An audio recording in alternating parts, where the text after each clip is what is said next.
Halmashauri ya Jiji la Dodoma ilipokea taarifa ya kufungwa kwa lililokuwa soko la Rehema Nchimbi kutoka kwa mkuu wa wilaya ya Dodoma. Baada ya soko hilo kufungwa mnamo Oktoba 29 mwaka jana, kuliibuka malalamiko ya wafanyabiashara wa soko hilo wakitaka kujua hatima yao. Wafanyabiashara hao walibisha hodi mpaka ofisi ya mkuu wa wilaya ya Dodoma, Mheshimiwa Alhaji Sheikh Mweri, jambo lililolazimu kutafutiwa maeneo mbadala, kama anavyoeleza Dennis Gondwe ambaye ni mkuu wa kitengo cha mawasiliano halmashauri ya Jiji la Dodoma. Maeneo ya kwanza ambayo tuliyafikiria ni kwamba tuna masoko mengi katika halmashauri ya Jiji la Dodoma ambayo yana nafasi ya kutosha, sio kwamba masoko yamejaa, hayajajaa. Kwa nafasi zipo sasa kwa accommodate wale wafanyabiashara wote karibia 297. Masoko ambayo tuliyaainisha na kuyapendekeza ili wafanyabiashara hawa wakafanyie shughuli zao pale, moja ilikuwa ni soko kuu la Rehema, moja ilikuwa ni soko kuu la Jobu Ndugai.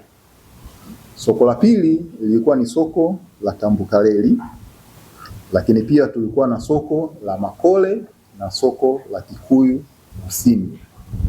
Masoko haya bado yana nafasi kubwa kwa ajili ya kuakomodeti wafanyabiashara zaidi ya wale wote waliokuwa Rehema Nchimbi, tulikuwa tunaakomodeti katika maeneo hayo.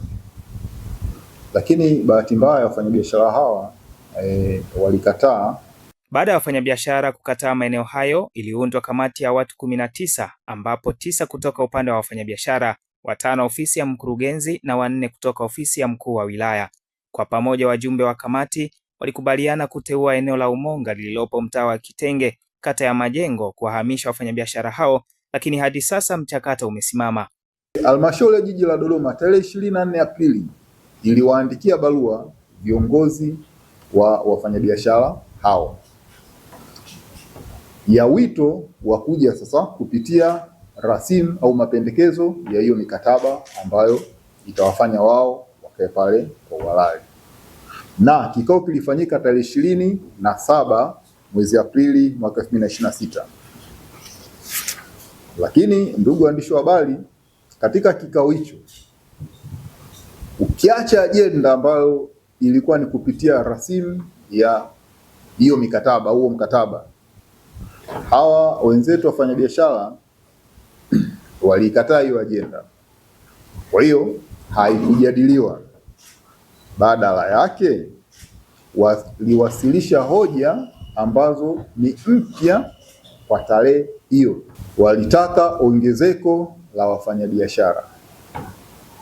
Lakini 2, wakaibuka na hoja ya kuzuia wafanyabiashara wengine wasipelekwe katika eneo hilo.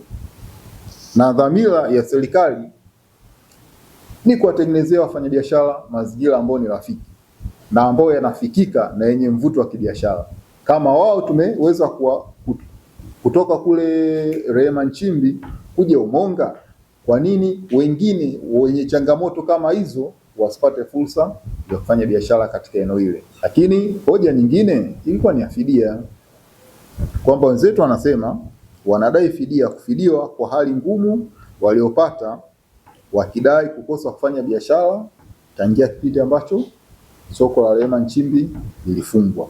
Yohana Mashauri, Open Online Media.